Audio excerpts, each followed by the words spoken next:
lokacin da Allah ya bamu wanga daman da Allah ya bamu mu zo magwada dan uwantaka na musulunci. Dan uwa wanda ya zo yau wanda za mu saurare wa'ajin shi yanzu in Allah yarda mun gwada mishi ya zo gida. Wanda suka zo da wanda suna da niyya ba su samu halartarwa, Allah ya ba mu lada tare. Allah ya sa wa'azin da za mu yi yau ya taimaka mun ma fahimta addininmu, kuma Allah ya ba mu ladan. Alsilamai irga sintin sonda wokan sai in nikar margunan irgir ko warai am hunkun cino kokaro kan alsilamai te wai borai da alborai zankai da tijai kanka nan goga irin ya kafo sino kanka ga fun nan gumoro hala Congo Kinshasa kan ga sai gine RDC a kaga borai ziyara irko hinnase azo so honda irga mi kurai nasi irgir ko muwarai irkoy mirna fa agirce wondin da hankun cino suba ya cin da irkoy ilmu charkubai complexe CCOG zin kan tagite irkoy ba ila alfai kanka nango kanka o fondo goyde kokaro wallahi kan ni jallabo borakular salamayan sanno irsa ku kandi irga sanno nur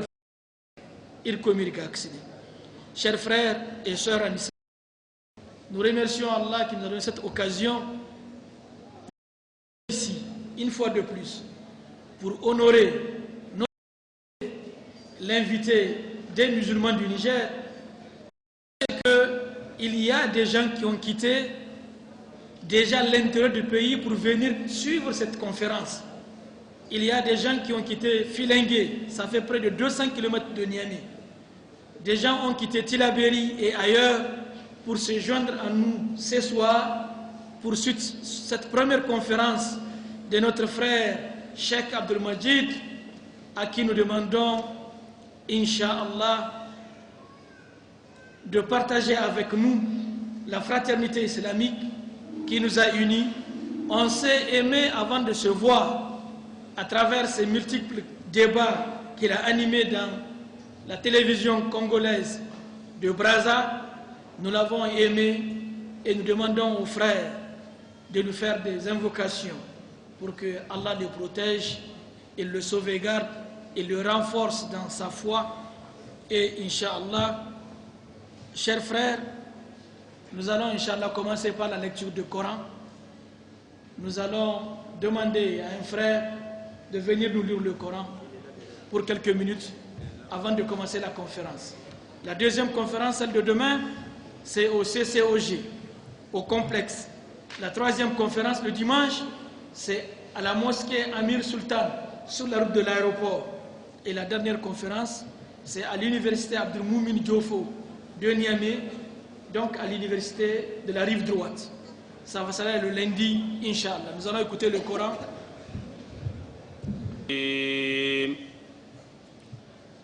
بسم الله الرحمن الرحيم ألف لام ميم ذلك الكتاب لا ريب فيه هدى للمتقين الذين يؤمنون بالغيب ويقيمون الصلاة ومما رزقناهم ينفقون والذين يؤمنون بما أنزل إليك وما أنزل من قبلك وبالآخرة هم يوقنون أولئك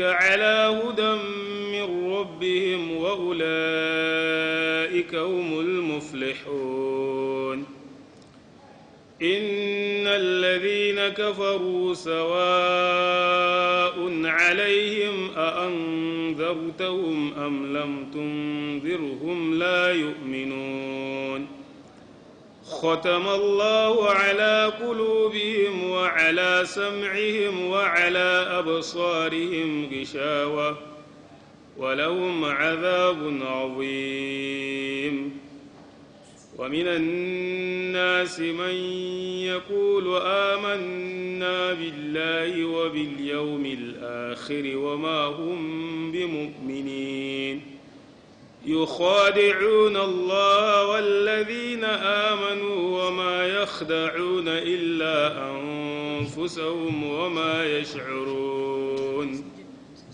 في قلوبهم مرض فزادهم الله مرضا ولهم عذاب أليم بما كانوا يكذبون وإذا قيل لهم لا تفسدوا في الأرض قالوا إنما نحن مصلحون ألا إنهم هم المفسدون ولكن لا يشعرون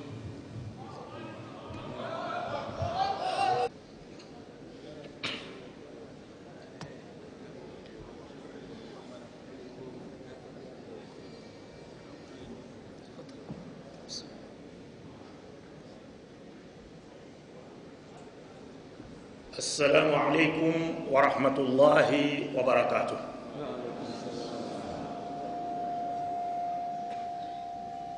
الحمد لله الذي جعل توحيد قاعدة الإسلام وأصله ورأسه،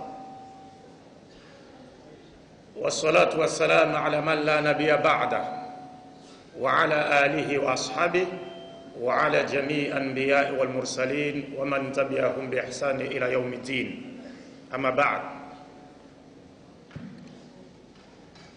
ربي اشرح لي صدري ويسر لي أمري واحلل عقدة من لساني يفقه قولي.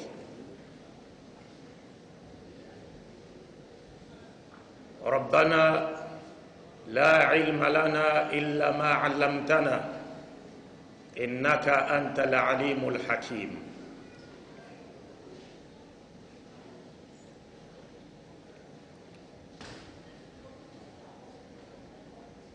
Après avoir remercié Dieu et l'imploré pour qu'il verse sa grâce et ses bénédictions sur notre vénéré prophète Muhammad sallallahu alayhi wa ali, je voudrais ici remercier les autorités nigériennes qui m'ont autorisé à fouler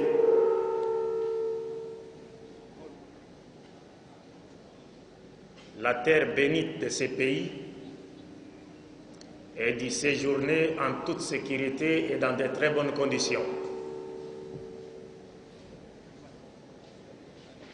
Mes remerciements vont également à l'endroit de l'association Anassi, l'association islamique Anassi, qui m'a donné l'opportunité de prendre devant vous la parole dans le cadre de cette conférence.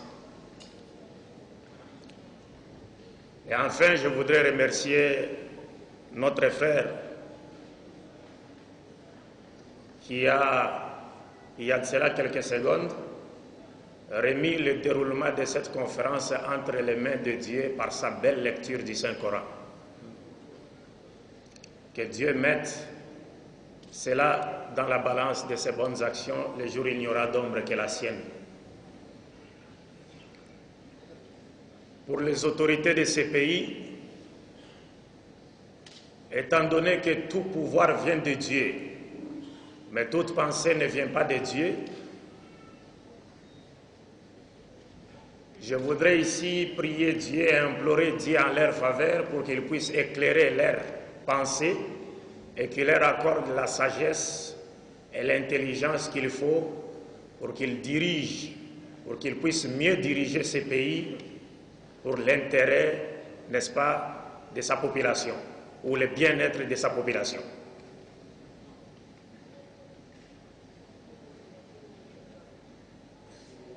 Mes chers frères et sœurs en islam, et mes chers frères et sœurs chrétiens en Adam, s'ils sont parmi nous,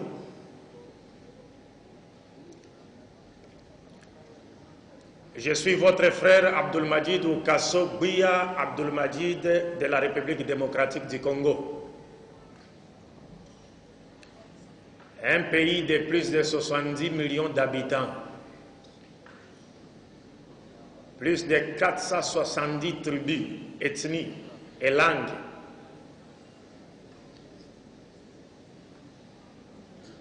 Et dans ces pays, le taux de musulmans est estimé, c'est aujourd'hui entre 8 à 10%. Parce que la plupart d'entre vous, parce que j'ai voyagé dans certains pays en Afrique, j'ai entendu des frères dire qu'il n'y a pas de musulmans au Congo, en RDC. Ils avaient raison, mais ils avaient aussi tort. Ils avaient raison parce que finalement la RDC n'est connue à l'extérieur qu'à travers sa musique satanique, pour ne pas dire profane. Et là où ils ont tort, c'est qu'effectivement il y a des musulmans en RDC. Et le taux s'élève aujourd'hui à presque 10 millions de musulmans en RD Congo. Mais la grande majorité musulmane vit à l'est du pays parce que l'islam a pénétré, n'est-ce pas, en République démocratique du Congo par l'est. C'est par le canal des caravaniers arabes musulmans venus d'Oman, en passant par les Zanzibar, ils ont fini par parachuter en République démocratique du Congo. Ce sont eux qui nous ont apporté l'islam dans ces pays-là. Et je suis l'un des descendants de ces Arabes venus d'Oman. C'est pourquoi mon nom complet est Abdulmajid ibn Farid, ibn Abdallah, ibn Abdurrahman, ibn Muhammad, ibn Ahmad al-Kindi. Donc je suis de la tribu Kinda. Mais je suis né au Congo. Mes parents sont nés au Congo. Et je suis fier d'être congolais.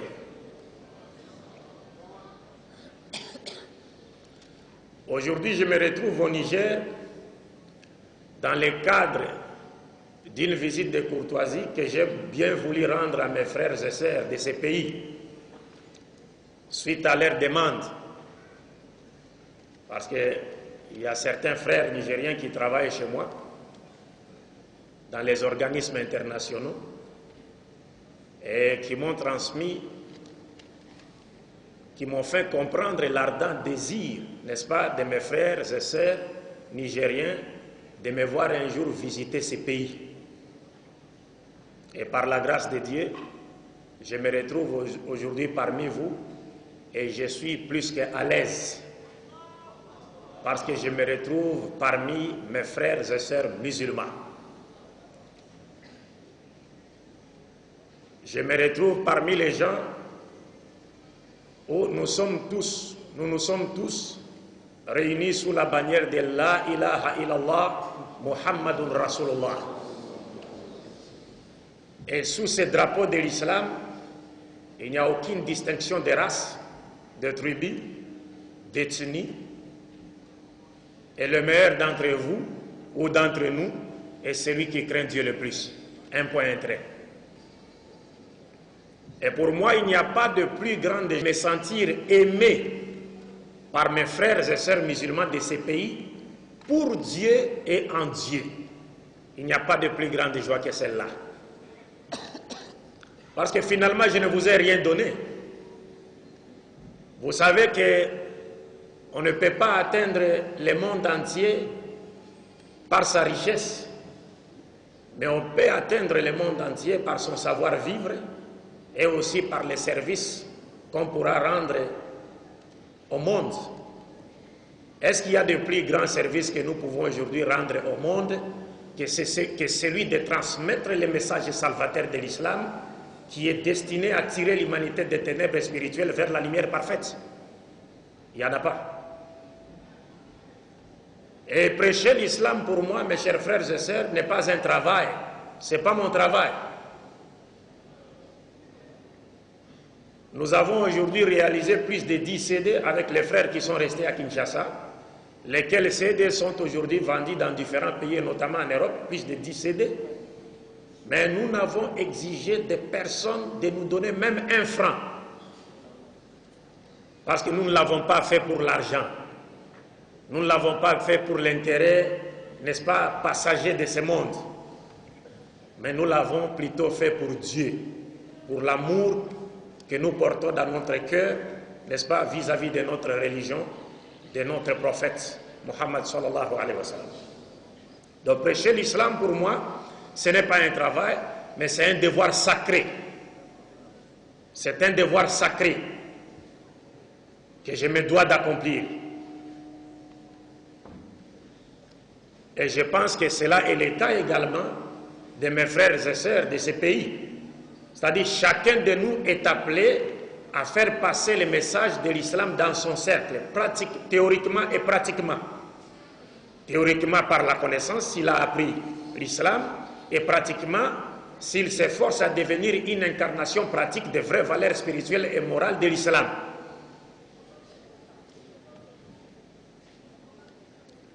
Donc, bref, je me retrouve donc aujourd'hui parmi vous. Et pendant mon séjour, nous nous sommes convenus avec les frères qui m'ont offert cette opportunité de prendre la parole devant vous, d'animer quelques conférences. Et je pense que ces conférences sont au nombre de 3. Aujourd'hui, par la grâce de Dieu, nous commençons avec la première conférence qui portera sur le thème « La connaissance de Dieu » ou encore « Connaître Dieu ». Si j'ai choisi de traiter en premier lieu ce thème, « Connaître Dieu » ou « La connaissance de Dieu », parce que vous êtes sans le savoir que la question fondamentale, la première question fondamentale en matière de foi ou de religion, c'est bien la connaissance de Dieu. D'ailleurs, le Créateur a été plus que clair à ce sujet. Allah déclare dans un hadith, il dit, Qudsi, A'arifuni qabla an ta'buduni. Connaissez-moi avant de m'adorer. Donc nous n'avons aucune raison de commencer par adorer Dieu avant d'avoir appris au préalable à faire quoi? À le connaître. Nous devons d'abord commencer par connaître Dieu pour ensuite passer à l'adoration de Dieu. Et c'est la méthode qui a été enseignée par tous les messagers de Dieu.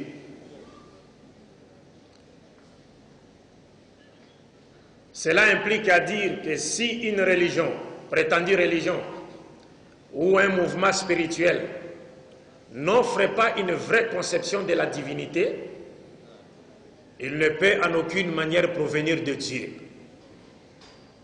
Et ce que nous devons chercher, la première chose que nous devons chercher dans les enseignements de tout celui qui prétend à l'apostolat ou de toute prétendue religion qui prétend provenir de Dieu, c'est la connaissance de Dieu. Comment cette religion présente Dieu.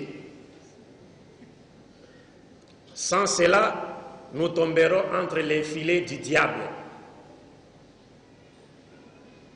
Et même dans la Bible judéo-chrétienne, Dieu s'adressant aux enfants d'Israël, leur avait dit ceci, dans Deutéronome 13, 1 à 6, il leur dit, je cite, « S'il s'élève du milieu de vous, quelqu'un qui se dit prophète, et il vous annonce des choses à venir, vous les voyez se réaliser.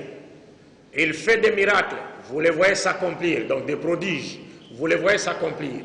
Mais si par après il vous invite à aller adorer un autre Dieu qui n'est pas moi, faux Dieu donc, qui n'est pas moi, ne l'écoutez pas. Et s'il continue à vous inviter à aller adorer ces faux dieux, tuez-les. Car il veut vous détourner de la voie droite sur laquelle votre Seigneur vous a demandé de faire quoi? De marcher. Donc la première chose que nous devons chercher à connaître, c'est la connaissance de Dieu. Donc, quant à la seconde conférence, Inch'Allah Ta'ala, elle portera sur le thème: l'humanité sera-t-elle sauvée par Jésus-Christ ou par Muhammad? Bible et Coran sur table, le débat est clos. Parce que chez moi, en RDC, nous avons déjà clos les débats par rapport à ce sujet. Il n'y a personne parmi les frères ou les pasteurs qui viennent de l'autre perspective capable de relever les défis par rapport à ce thème. Et avec l'aide de Dieu, Inch'Allah, vous aurez la chance, s'il plaît à Dieu, d'écouter ce que je vous ai réservé par rapport à ce thème. L'humanité sera-t-elle sauvée par Jésus-Christ ou par Muhammad? Bible et Coran sur table, le débat est clos. Et enfin, la dernière conférence portera sur le thème: oui, Muhammad sallallahu alayhi wa sallam est dans la Bible. Nous avons lu beaucoup de livres écrits à ce sujet, et dont la plupart portaient les thèmes, les titres c'était sous forme d'une question: Muhammad est-il dans la Bible? Quant à moi, j'ai voulu un peu innover. Au lieu de poser toujours la question de savoir si Muhammad a été annoncé dans la Bible, j'ai carrément proposé le thème: oui, Muhammad est dans la Bible. Parce que c'est un thème qui ne demande même pas de midi à 14 heures. Les choses sont plus que claires, sont claires comme la lune du 15e jour. Dans la Bible. Alors, je suis sûr et certain que vous m'avez tous connu à travers les conférences débats que nous avions y animées avec des frères en RD Congo, et notamment sur la chaîne de télévision nationale du Congo-Brazzaville, notamment les émissions Kratos. Et nous avions eu la grâce, Dieu nous a fait la grâce de connaître un peu les livres de nos frères juifs et chrétiens en Adam, pour essayer, à travers ces livres donc, de créer une ceinture de sécurité autour de la minorité musulmane, notamment à Kinshasa, la capitale. Parce que, comme je le disais tantôt, la RDC est un pays en consonance chrétienne, au moins 85% de chrétiens. Et ces chrétiens possèdent au moins 150 chaînes de télévision et de radio sur toute l'étendue du territoire national.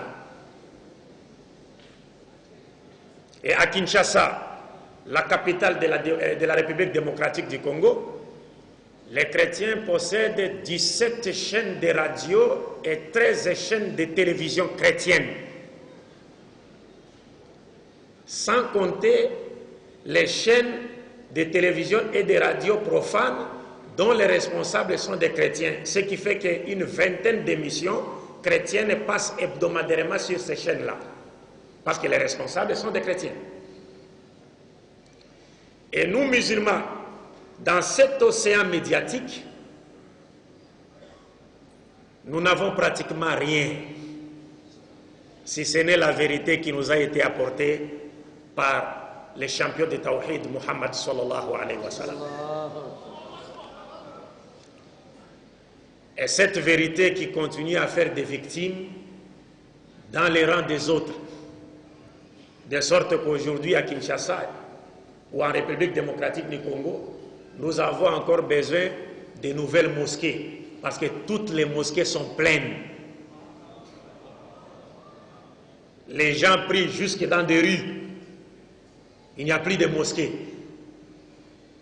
Des chaînes de radio et de télévision ont été installées pour détourner les musulmans de leur religion, mais wa makaru wa makarallah wallahu khairul makirin.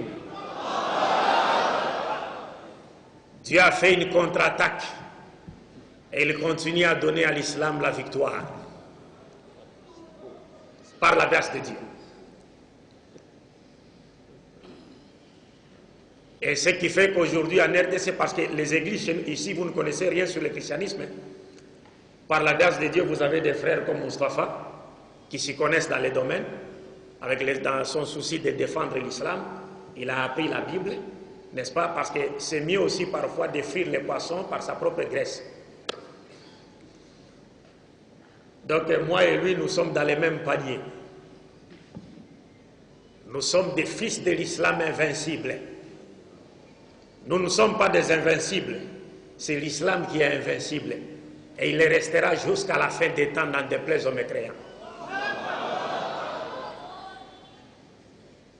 Donc par la grâce de Dieu, nous avons appris les livres des autres, ce qui nous a permis de relever les défis et d'amener le débat sur l'islam à un niveau élevé.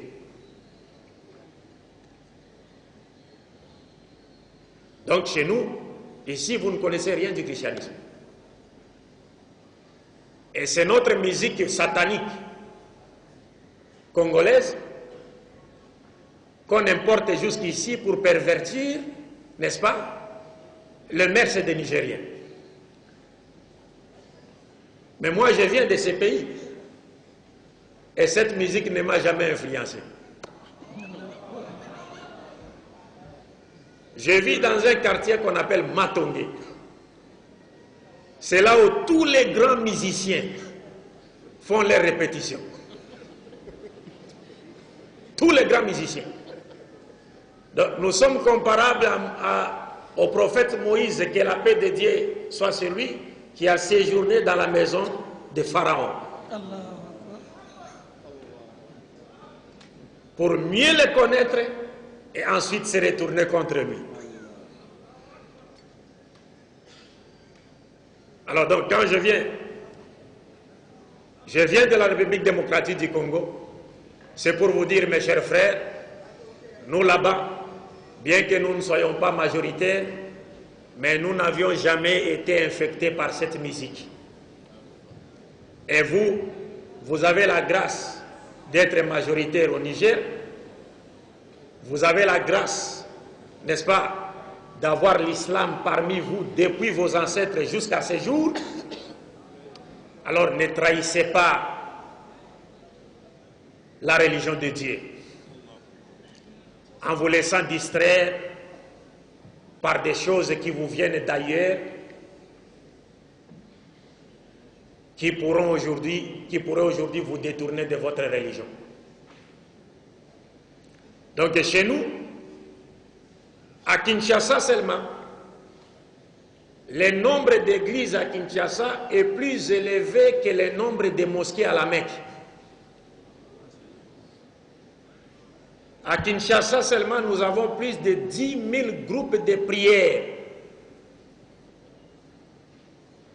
chrétiennes. Les groupes de prières, ce sont des églises de réveil, hein? Ici des églises pentecôtistes d'obédience américaine. Hormis cela, nous avons plus de 2177 églises traditionnelles. Chez nous, il y a des gens qui se réveillent le matin et ils disent, vous voyez quelqu'un, vous étiez avec lui hier soir, il se réveille demain matin, il dit, je suis devenu prophète. Ils existent chez nous. Chez nous, nous avons également des gens qui se disent de Dieu. Il dit, il est Dieu. Il y a Mukuna qui se disait Dieu, il y a Tata Taomba qui se disait Dieu, ils sont nombreux. Il y a eu même un débat sur la chaîne nationale entre les dieux et les prophètes.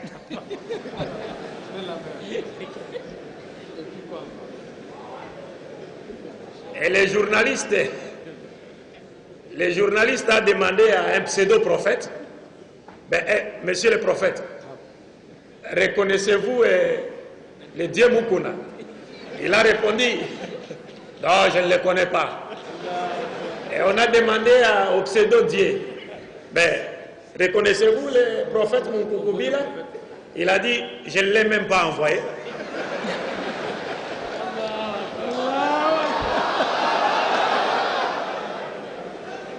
Vous voyez à quel niveau les gens se sont égarés du droit chemin.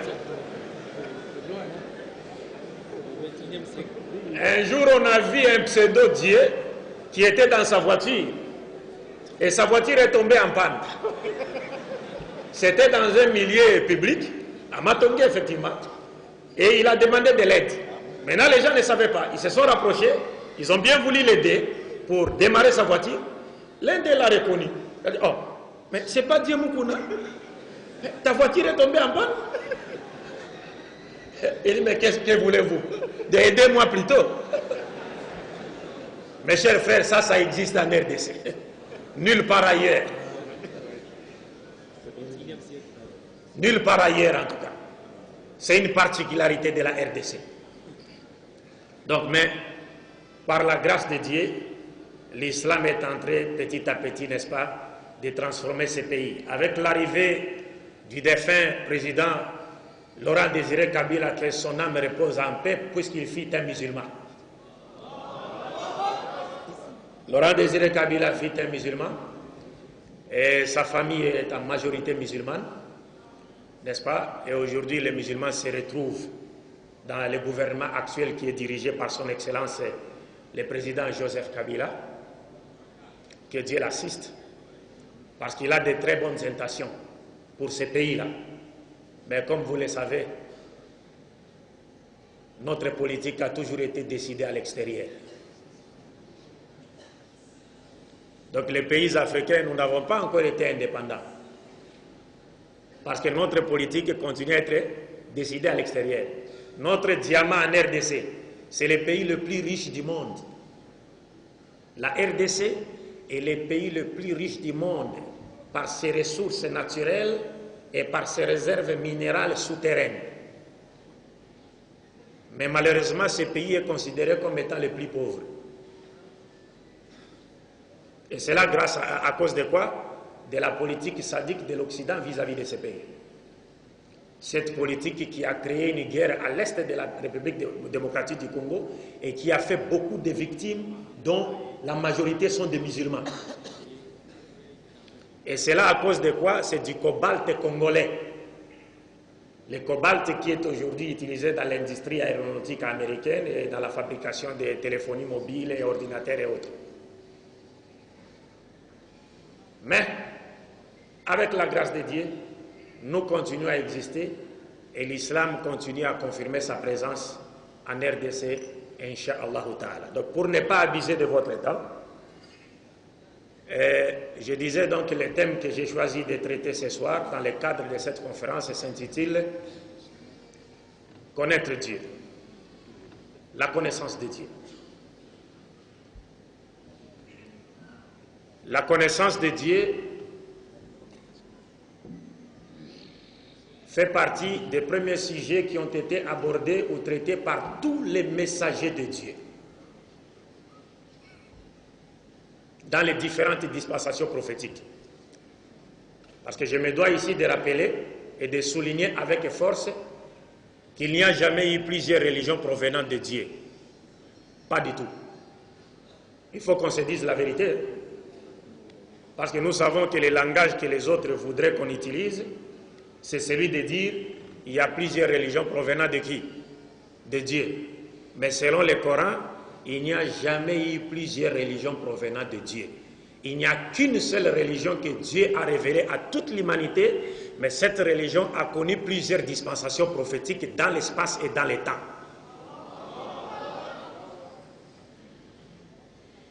Donc il n'y a jamais eu plusieurs religions. Et j'aimerais vous rappeler que le prophète Mohammed sallallahu alayhi wa sallam, de son vivant, plusieurs questions lui avaient été posées par ses partisans comme par ses détracteurs. Et parmi les questions qui lui ont été posées par ses détracteurs, figurait une question qui était relative à la connaissance de Dieu. Car les traditions prophétiques nous rapportent que des juifs, des chrétiens, des polythéistes arabes de la Mecque lui ont un jour posé la question sur la nature de Dieu. Il voudrait connaître le Dieu qu'adorait Mohammed. Et le Dieu que Mohammed invitait les gens à faire quoi? À adorer. Et à cet effet, à cette occasion, Dieu a révélé, en réponse à leurs questions donc, il a révélé à son prophète la 112e sourate du Saint-Coran. La sourate Al-Ikhlas. Est-ce que notre lecteur peut nous réciter cette sourate? Il n'est pas là. On peut réciter. La sourate Ikhlas qui dit ceci: Ba'da'udhu billahi minash shaitanir rajim, bismillahir rahmanir rahim, Qul huwa Allahu ahad,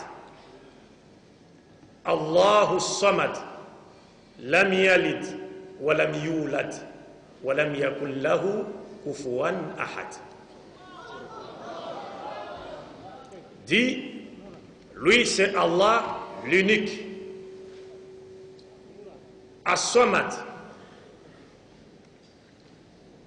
c'est-à-dire celui à qui tout le monde doit recourir pour trouver les solutions à ses problèmes ou pour résoudre ses problèmes.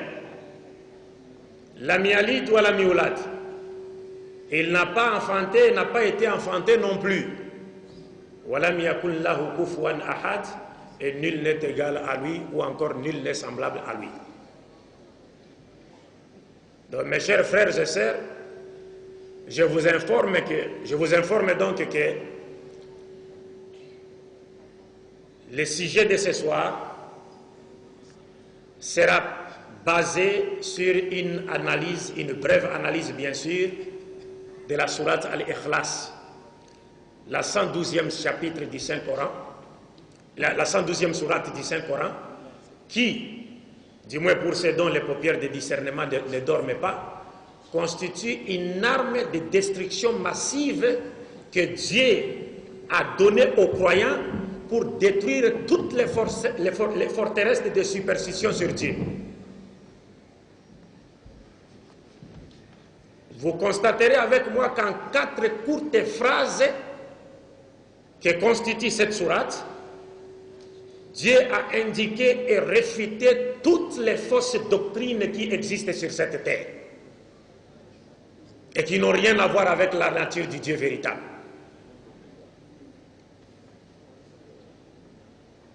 Et d'ailleurs, c'est pour cette raison que cette sourate est appelée Al-Ikhlas. Al-Ikhlas, qui veut littéralement dire débarrasser une chose de toutes ses impuretés.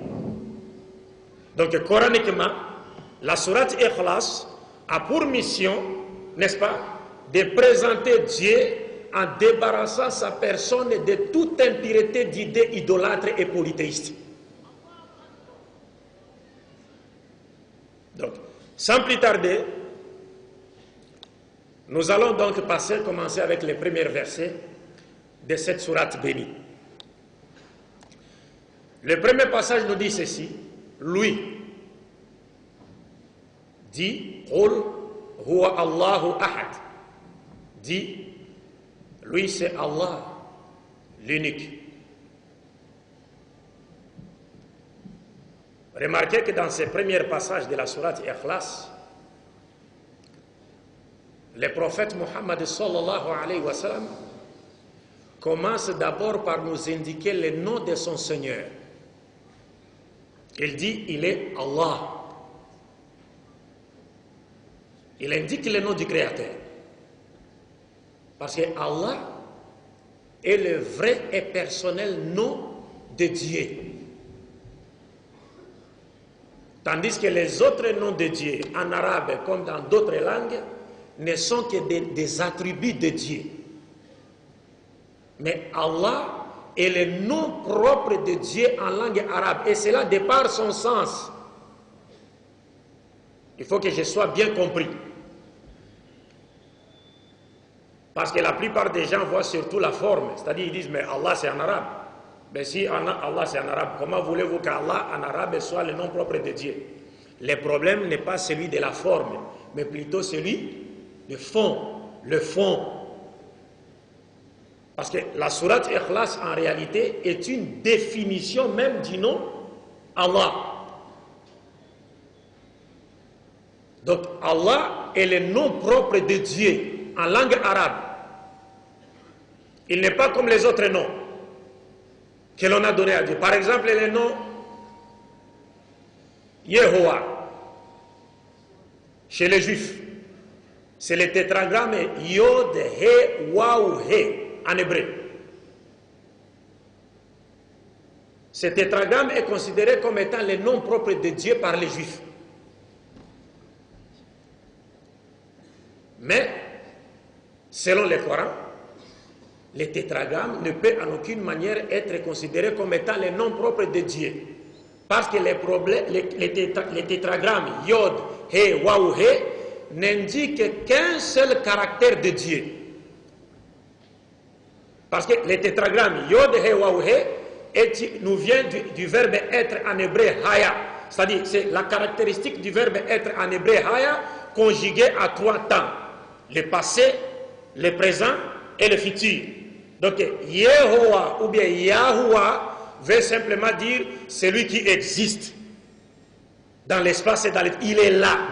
Et Dieu a révélé ce nom à Moïse pour montrer aux enfants d'Israël qu'il existait et qu'ils voyaient leur souffrance en Égypte. Parce que les enfants d'Israël pensaient que Dieu n'existait plus et c'est pourquoi il les avait laissés sous l'esclavage en Égypte. Alors Dieu a révélé ce nom constitué de 4 lettres hébraïques, Yod, He, Waou, He, pour leur montrer qu'il est là, il existait et ils voyaient leur souffrance en Égypte. Donc les tétragrammes n'indiquent qu'un seul caractère de Dieu. Il est celui qui existe. Alors qu'Allah, le nom Allah couvre tous les attributs de Dieu. Selon les spécialistes de la langue arabe, musulmans comme non musulmans, ils sont tous unanimes pour dire que le nom Allah signifie le Dieu unique qui possède tous les attributs de perfection dans leur beauté et infinitude. Donc ce nom englobe tous les attributs de Dieu. Donc c'est le seul nom qui convient à la nature de Dieu. Et donc la sourate Al-Ikhlas est une définition ou une explication de ces noms. Et s'il faut les comparer avec les... On ne peut jamais les comparer avec les autres noms par rapport à leur sens respectif. Pas du tout. Mais ce qu'il convient de rappeler ou de souligner est que nous reconnaissons que si Dieu avait suscité des prophètes dans chaque nation, il est logique qu'il se soit révélé à ces nations en des différents noms. N'est-ce pas? Parce qu'il y a différentes langues. Et chacun de ces noms avait une signification particulière. Mais aucun de ces noms ne saura être comparé à celui d'Allah, de par son sens, tel que cela est révélé dans la sourate Ikhlas, comme nous l'avons dit, qui est une explication ou une définition du nom Allah. Donc dans cette sourate, les prophètes commencent par nous indiquer les noms de son créateur. Et après, il nous indique quoi? Il passe à la seconde partie. Il dit, il est l'unique. Il nous indique maintenant sa nature. Il dit, il est l'unique. Qul huwa Allahu ahad. Ahad en hébreu, echad. Il est l'unique. C'est-à-dire, par là, il nous montre clairement que quiconque qualifie, compare, assimile, montre ou désigne ou montre Dieu, c'est-à-dire non seulement il renie son unicité ou son unité, mais aussi il ne s'adresse pas à Dieu. Parce que l'unicité de Dieu ou l'unité de Dieu n'est comparable à aucune autre unité. Ce n'est pas comme l'unité d'une paire de chaussures ou l'unité d'une espèce. Non, non, non. C'est une unité qui n'a pas, c'est-à-dire qui n'a pas d'égal. Le prophète dit, Dieu est unique. Et tous les prophètes venus avant Muhammad sallallahu alayhi wa sallam ont enseigné la même chose. Lorsque nous lisons dans Deutéronome chapitre 6, versets 4 à 9, nous voyons Moïse recevoir de Dieu. Il a reçu de Dieu cet enseignement qui disait, Dieu lui a demandé de dire aux enfants d'Israël, écoute Israël, le Seigneur notre Dieu est l'unique Seigneur. Shema Israël, Adonai Eloheinu, Adonai Echad. Le Seigneur, notre Dieu, est l'unique Seigneur. Et lorsque nous parachutons dans l'évangile de Jésus-Christ, pour ne pas dire les évangiles, parce qu'il y a une large différence entre l'évangile et les évangiles, le Coran nous demande à nous musulmans de croire à l'évangile de Jésus-Christ et non aux évangiles. Parce que les évangiles, ce sont des récits qui ont été réunis après que Jésus soit passé. Et tous les livres des évangiles d'aujourd'hui ont été écrits en langue grecque, alors que Jésus-Christ lui-même ne parlait pas le grec, il parlait l'hébreu. Il parlait la langue hébraïque. Certains savants disent que Jésus parlait l'araméen. Non, mais Jésus ne parlait pas l'araméen. Il parlait l'hébreu. Parce qu'à l'époque de Jésus-Christ, la langue qui était parlée par ses compatriotes, c'était l'hébreu. Et il y a des preuves dans la Bible et même dans les traditions prophétiques. Et aussi dans l'archéologie. Donc, lorsque nous parachutons dans l'évangile, nous voyons Jésus-Christ enseigner la même chose. Dans Marc chapitre 12, versets 28 à 34, un scribe lui a posé la question de savoir, Maître, quel est le premier de tout le commandement? Répondant à sa question, Jésus-Christ a dit, il a d'abord attiré l'attention de toute son assistance, pas seulement le scribe qui lui a posé la question, il a repris l'enseignement qui a été donné par Moïse dans la Torah. Il a dit, écoute Israël, le Seigneur, notre Dieu, moi et vous, est l'unique Seigneur. Et tu dois aimer le Seigneur ton Dieu de toute ta force, de toute ta pensée, de toutes tes pensées, de toute ton âme. Et voici le second, tu dois aimer ton prochain comme toi-même. Il a terminé en disant, il n'y a pas de plus grand commandement que ces deux-là. Vous comprenez? C'est-à-dire reconnaître que Dieu est unique, l'aimer de tout son cœur, de toute son âme, de toutes ses pensées et de toute sa force, et aimer son prochain comme soi-même, il n'y a pas de plus grand commandement que ces deux-là.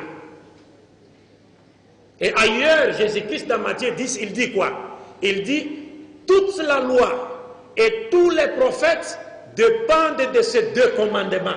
C'est-à-dire, Dieu n'avait révélé sa loi et n'avait envoyé ses messagers que pour qu'ils nous enseignent ces deux commandements qui établissent les deux relations verticales et horizontales. C'est-à-dire reconnaître que Dieu est unique, l'aimer de tout son cœur, toute son âme, toutes ses pensées, toute sa force, et aimer son prochain comme soi-même. Des relations pour lesquelles tous les prophètes ont été envoyés. Relation verticale avec Dieu et relation horizontale avec son prochain et la nature qui nous entoure. C'est-à-dire, nous pouvons facilement déduire de cet enseignement de Jésus-Christ qu'aucun prophète de Dieu n'a été envoyé pour se faire tuer, pour qu'en travers sa prétendue mort expiatoire, les gens puissent obtenir la vie éternelle. Non, parce que Jésus-Christ nous montre à travers cet enseignement que toute la loi et tous les prophètes dépendent de ces deux commandements. C'est-à-dire, la loi de Dieu, Dieu n'avait révélé sa loi et n'avait envoyé ses prophètes que pour enseigner ces deux commandements. Et non pour qu'ils viennent se faire tuer ici. Pour qu'à travers la croyance à leur mort, nous puissions obtenir quoi? Le salut. Pas du tout. Donc, bref, l'unicité de Dieu a été enseignée par tous les messagers de Dieu qui sont venus avant, ou qui ont été envoyés avant notre vénéré prophète Muhammad sallallahu alayhi wa sallam. Mais aujourd'hui, c'est une petite parenthèse, nous avons aujourd'hui des gens qui disent de Jésus-Christ qu'il est Dieu. Mais mes chers frères et sœurs, croyez-moi, il n'y a pas un seul verset, même dans la Bible actuelle, qui confère à Jésus-Christ le droit à la divinité. Ça n'existe nulle part jusqu'à la fin des temps. Mais, qu'est-ce qui s'est passé? Dieu nous a prévenus.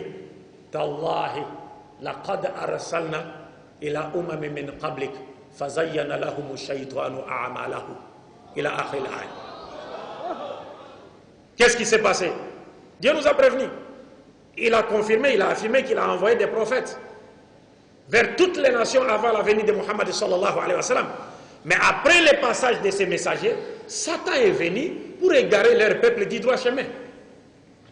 Et c'est ce qui se passe aujourd'hui avec les gens qui confèrent injustement à Jésus-Christ les droits à la divinité. Mais lui-même n'a jamais enseigné cela.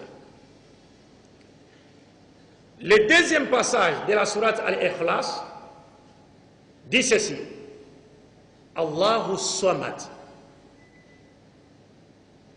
Lexicologiquement, le terme As-Samad veut dire, comme le prophète lui-même l'a expliqué, veut dire que Allah est le seul Seigneur à qui tout le monde doit recourir en toutes circonstances. Parce que tous, nous avons besoin de lui et lui n'a besoin de personne. C'est cela l'essence d'As-Samad. Et le musulman confirme cette vérité au moins 17 fois par jour en disant lors de sa récitation de la sourate Al-Fatiha: Iyyaka na'budu wa iyyaka nasta'in. C'est toi que nous adorons et c'est de toi que nous demandons, nous sollicitons tout secours. S'il faut solliciter, le prophète l'a dit à Ibn Abbas, radiallahu anhu. Il y a un hadith rapporté dans Tirmidhi où Ibn Abbas dit qu'il était en croupe derrière les prophètes et lui a dit: jeune homme, voudrez-vous que je vous... Le prophète voulait lui donner un enseignement, n'est-ce pas, à l'intention de tous les musulmans. Et il lui a dit quoi? Je me dois de réciter l'hadith dans sa version française. Je m'excuse. Il a dit ceci. Il dit: jeune homme, je vais t'enseigner des mots. Respecte Dieu, tu le trouveras toujours avec toi. Si tu veux solliciter quelqu'un, sollicite Dieu. Si tu veux demander assistance, demande l'assistance à Dieu. Sache que si tous les hommes s'unissaient pour te rendre un service quelconque, ils ne pourraient pas le faire que dans la mesure où cela aurait été décrété par Dieu. Et si tous les hommes s'unissaient pour te nuire, ils ne pourraient pas le faire que dans la mesure où cela aurait été décrété par Dieu. Tout a été décrété et prévu et les plumes ont cessé d'écrire. Voilà la doctrine de l'islam.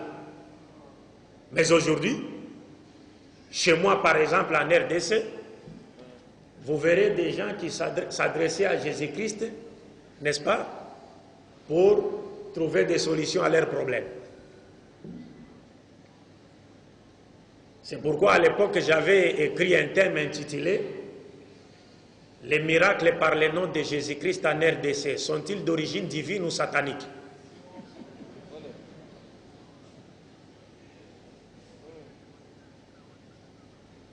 Parce qu'il y a des gens aujourd'hui en RDC qui s'adressent à Jésus-Christ. Il y a aujourd'hui des gens dans le christianisme qui s'adressent à Marie, la mère de Jésus-Christ. Je fais le petit séminaire Mandombe, catholique au Mandombe, de Mandombe à Kisangani.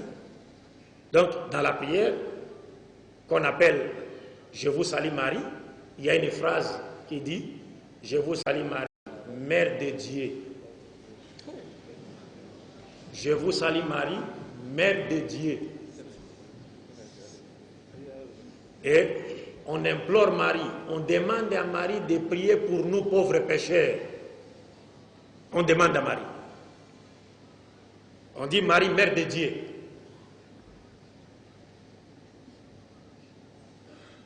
Dieu m'avait inspiré une idée là, c'est-à-dire qui consiste à réfuter facilement la divinité de Jésus-Christ.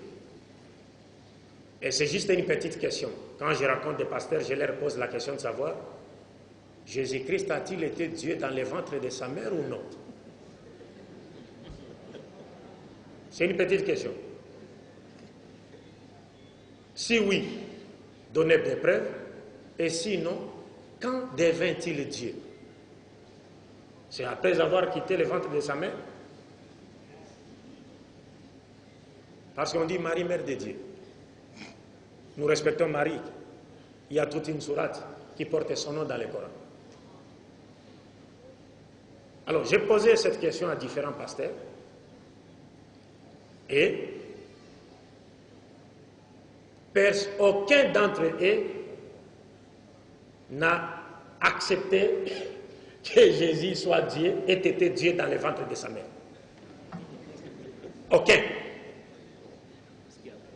Parce qu'il y a un verset dans la Bible où Jésus, s'adressant à Dieu, lui dit: tu as été mon Dieu dans le ventre de ma mère.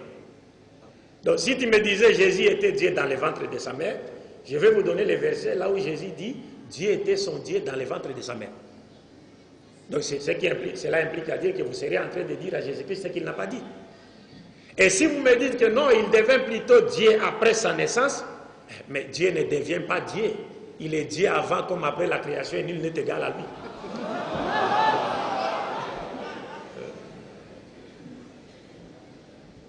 Est-ce que vous comprenez?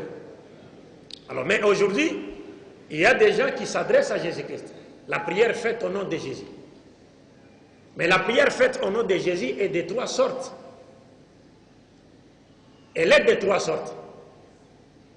Il y a une première forme de cette prière faite au nom de Jésus qui est vraie, authentique, n'est-ce pas, selon l'esprit théologique de l'axiome des enseignements de l'évangile authentique qui a été prêché par Jésus-Christ. Il y a deux autres formes de prières faites au nom de Jésus-Christ qui contredisent, n'est-ce pas, les enseignements donnés par qui? Par Jésus-Christ. Maintenant, quelle est la forme authentique de la prière faite au nom de Jésus-Christ? C'est celle qui consiste à adresser sa prière c'est comme chez nous, c'est-à-dire on s'adresse à Dieu par l'entremise du prophète Muhammad sallallahu alayhi wa sallam. Donc on peut dire Allahumma inni as'aluka bihaqqi Muhammad sallallahu alayhi wa sallam. Par exemple, je ne suis pas sorti de l'islam, je suis vraiment dans le tawhid. Allahumma inni as'aluka bihaqqi risalat Muhammad sallallahu alayhi wa sallam. Je suis dans le tawhid. Donc à l'époque de Jésus-Christ, cela a été autorisé. Donc on s'adressait à Dieu par la véracité de qui? De Jésus-Christ. Mais en tant que qui? Lorsque nous lisons la Bible, nous trouvons que les apôtres de Jésus-Christ croyaient en lui comme étant les saints serviteurs de Dieu. Nous lisons cela dans l'Acte des Apôtres, à partir du verset 23 jusqu'au verset 32 ou 34. Les apôtres, d'un commun accord, ont adressé une prière à Dieu au nom de Jésus-Christ en tant que saint serviteur de Dieu. Ça, c'est la forme authentique de la prière faite au nom de Jésus-Christ. Mais il y a deux autres formes qui contredisent les enseignements donnés par Jésus-Christ. Par Jésus-Christ, la paix de Dieu soit sur lui. Il y a une forme de prière faite au nom de Jésus qui consiste à s'adresser directement à Jésus-Christ. Oh Jésus, nous te demandons de faire ceci ou cela pour nous. Ça, c'est du shirk. Et d'autres, une autre forme, la dernière donc, consiste bien sûr à s'adresser à Dieu ou à adresser sa prière à Dieu au nom de Jésus, mais tout en croyant qu'il est Dieu ou fils de Dieu. Ça, c'est encore une déviation. Parce que Jésus n'a jamais été Dieu et moins encore fils de Dieu. Donc, Allahu Samad, Allah est le seul Seigneur à qui tout le monde doit recourir en toutes circonstances, n'est-ce pas? Parce que lui n'a besoin de personne, mais nous tous, nous avons besoin de lui. Je me résume vraiment à l'extrême, parce que nous n'avons peut-être pas assez de temps pour pouvoir épuiser ce thème qui est, à mon avis, un peu long. Mais là, je suis en train vraiment de me résumer à l'extrême. Le troisième passage de la sourate Ikhlas nous dit ceci: Lam yalid wa lam yulad. Dieu n'a pas engendré et il n'a pas été engendré non plus. C'est-à-dire, dans ces passages, le prophète Mohammed sallallahu alayhi wa sallam nous révèle une autre caractéristique de Dieu qui le distingue nettement de ses créatures. Dieu étant le créateur de la matière, il ne peut en aucune manière ressembler aux œuvres de sa création ou de ses mains. Donc, dans ce passage, le prophète Mohammed sallallahu alayhi wa sallam nous interdit de croire un seul instant que Dieu a un père ou alors qu'il a un fils ou un enfant. Dieu n'a pas de père, il n'a pas d'enfant. Dieu n'est sorti de personne et personne n'est reproductivement sorti de Dieu. Personne. Il est Dieu. Mais aujourd'hui, vous savez qu'il y a des gens et des prophètes à qui l'on a conféré le droit à la filiation divine. Entre autres Jésus-Christ. On dit de lui qu'il serait le fils de Dieu. Mais qu'est-ce que le Coran nous dit dans son chapitre 9, verset 30? Ba'da'udhu billahi minash shaitanir rajim. Wa qalat al-yahud Uzayr ibn Allah. Wa qalat an-nasara al-masih ibn Allah. Dhalika qawluhum bi afwahihim yudahi'una qawla alladhina kafaru min qabli. Il a appris l'ayat. Le Coran nous dit, les Juifs disent Osée le fils de Dieu, et les chrétiens disent de Jésus qu'il est le fils de Dieu. Mais Dieu nous dit dans le Coran, ça ce sont des paroles qui viennent d'eux-mêmes. Ils n'ont reçu de Dieu aucune révélation confirmant ces déviations-là. Ils ne font que suivre des gens, une nation qui s'est égarée du droit chemin avant eux. Ou ils ne font que suivre des gens qui se sont égarés du droit chemin avant eux. Et qui sont-ils, ces gens qui se sont égarés du droit chemin avant eux? Le Coran nous donne simplement une indication. Il appartient maintenant aux musulmans de faire des recherches pour trouver, n'est-ce pas, ces gens-là qui se sont égarés du droit chemin avant les chrétiens et que les chrétiens ont imité. Connaître que Dieu est unique, l'aimer de tout son cœur, de toute son âme, de toutes ses pensées et de toute sa force, et aimer son prochain comme soi-même, il n'y a pas de plus grand commandement que celui-là. Et ailleurs, Jésus-Christ dans Matthieu 10, il dit quoi? Il dit, toute la loi et tous les prophètes de pas bien voir. Relation verticale avec Dieu, et relation horizontale avec son prochain et la nature qui nous entoure. Ça dit, nous pouvons facilement déduire de cet enseignement de Jésus-Christ qu'aucun prophète de Dieu n'a été envoyé pour cela.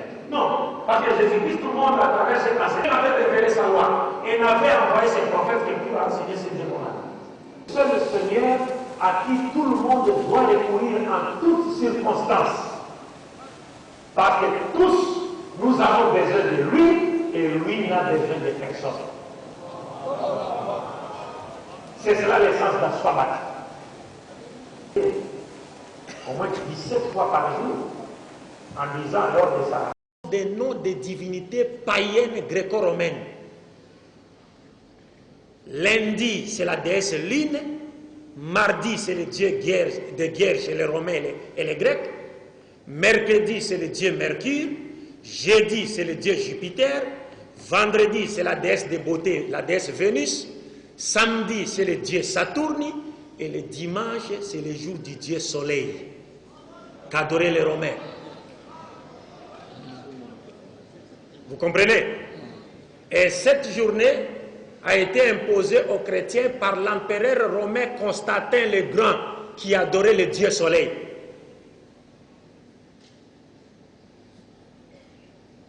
La journée de dimanche n'a jamais été chômée. Et ce n'est pas Jésus qui a demandé aux gens de se reposer le dimanche. Ça n'existe nulle part. C'est l'empereur Constantin. Parce que c'est ce jour-là que lui adorait son Dieu, le Dieu Soleil. C'est pourquoi le dimanche est appelé en anglais Sunday, le jour du soleil.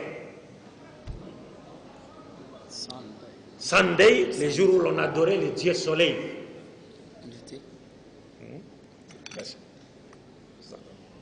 أعوذ بالله من الشيطان الرجيم بسم الله الرحمن الرحيم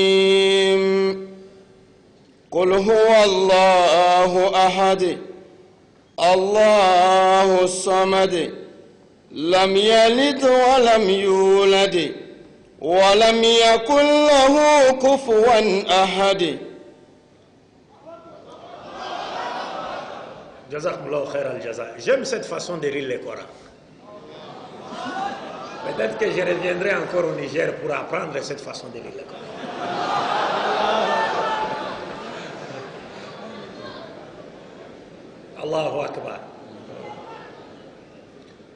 Donc je disais les dimanches, c'est le jour où on adorait le Dieu soleil. Et même les noms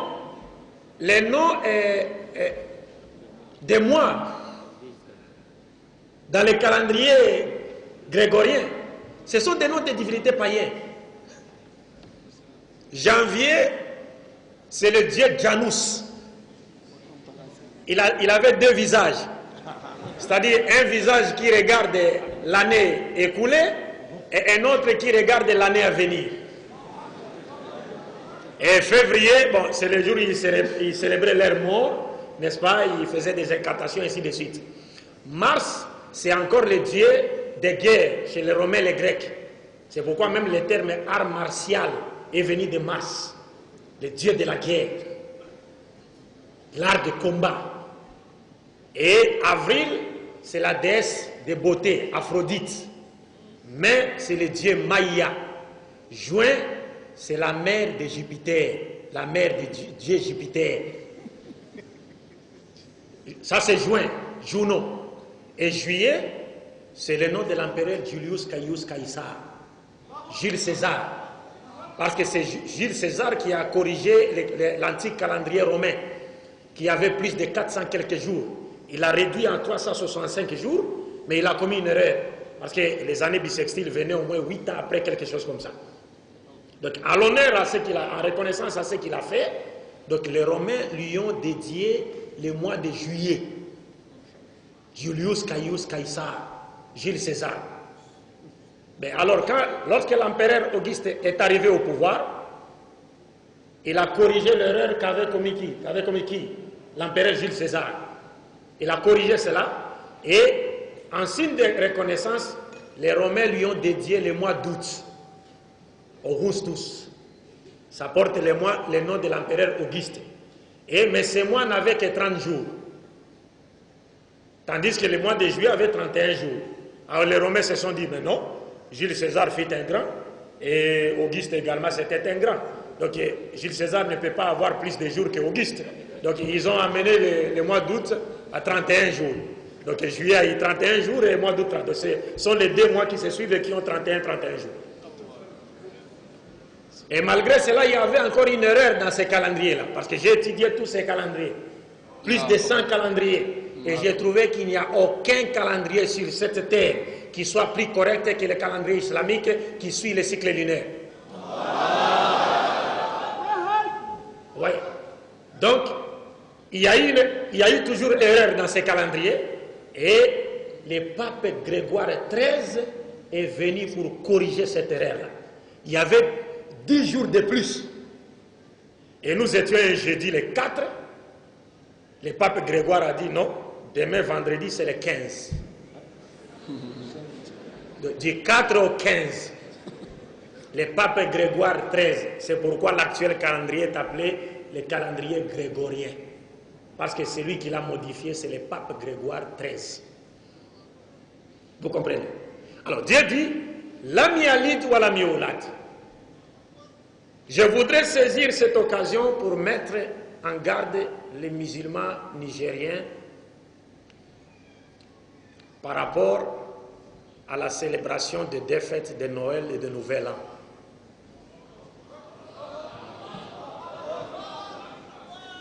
Le prophète Mohammed sallallahu alayhi wa sallam nous a dit dans un hadith, Man tashabbaha bi qawmin fahuwa minhu. Celui qui imite un peuple, il fait partie de lui.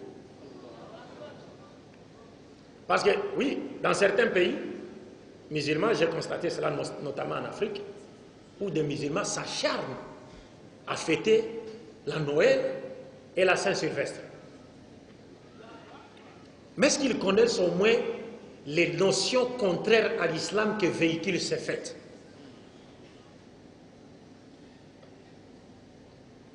Célébrer ces fêtes, c'est-à-dire ne traduisent que notre ignorance, l'ignorance que nous avons, n'est-ce pas, de notre religion. Parce qu'en réalité, celui qui célèbre la fête de Noël, il veut en réalité nous dire quoi? Parce que pour les chrétiens, le jour de Noël, c'est le jour où Dieu est venu sur la terre sous forme humaine à la personne de Jésus, en naissant d'une femme à la personne de Marie. Donc Dieu est né d'une femme à la personne de Marie. Il est venu sur la terre sous forme humaine à la personne de qui? De Jésus-Christ. Donc quand des musulmans s'acharnent à célébrer cette fête, en réalité ils veulent nous dire qu'ils sont d'accord avec les chrétiens que Dieu est effectivement né d'une femme à la personne de Marie et il est effectivement venu sur la terre sous forme humaine à la personne de Jésus-Christ.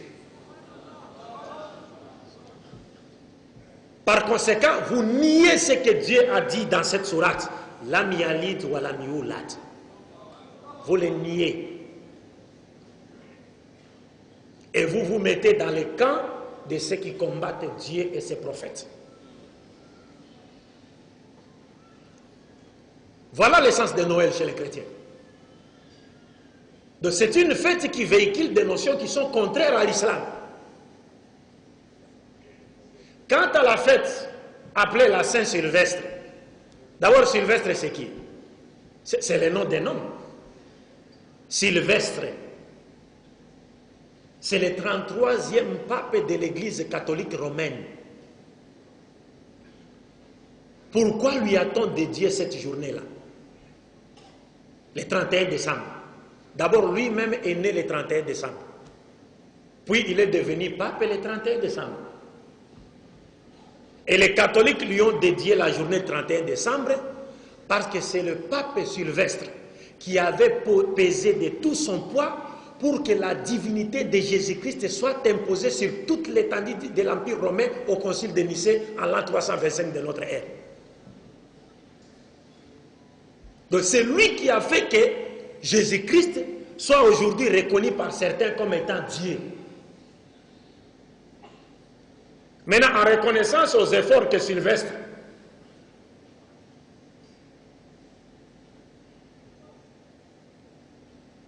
en reconnaissance donc à ses efforts, entre guillemets, n'est-ce pas? L'Église catholique lui a dédié cette journée. La fête de Nouvel An, Saint-Sylvestre. Donc un musulman qui célèbre cette fête veut en réalité nous dire il est d'accord avec Sylvestre Ier pour dire que Jésus est Dieu. Vous comprenez? Donc ce sont des fêtes qui véhiculent des notions qui sont contraires à l'islam. Nous ne pouvons pas nous voiler la face et continuer à faire plaisir aux autres. Et nous voulons faire plaisir aux autres au lieu de faire plaisir à Dieu et à ses prophètes. Nous avons nos fêtes à nous. L'Eid al-Fitr, Eid al-Adha et aussi la journée du vendredi. Des fêtes qui n'existent que pour Dieu et rien que pour chanter la grandeur de Dieu. Donc nous devons faire très attention. C'est à travers ces fêtes-là que les ennemis de l'islam essaient, n'est-ce pas, de nous détourner petit à petit de notre religion ou encore de nos valeurs islamiques. Le dernier passage de la sourate Al-Ikhlas nous dit ceci. وَلَمْ يَكُنْ لَهُ كُفُوًا أَحَدٌ.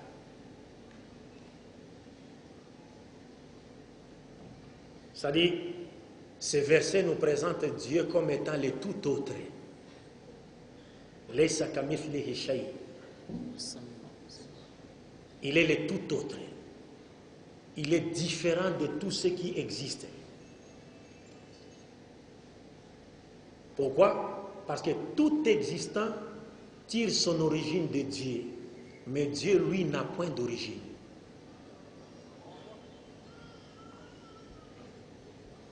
Il n'a point d'origine. Tout ce qui existe tire son origine de Dieu, mais Dieu, lui, n'a point d'origine. C'est un mystère. Il est plus une question pour l'être humain qui vit, n'est-ce pas, dans l'espace et le temps, qu'une réponse pour lui. Il est le tout autre. Celui qui le compare, qui l'assimile, qui le montre, ne le désigne pas. Parce qu'il est le tout autre. Donc pour terminer, nous pouvons dire sans avoir peur d'être contredit par quiconque que dans cette sourate, dans les premiers versets de cette sourate, le prophète nous a indiqué les noms propres de son Seigneur Allah. Puis, il nous a indiqué sa nature comme étant unique et partant, il a porté un coup dur sur toutes les doctrines, n'est-ce pas, qui attachent à l'essence divine la dualité ou la multiplicité. Allah, Allah.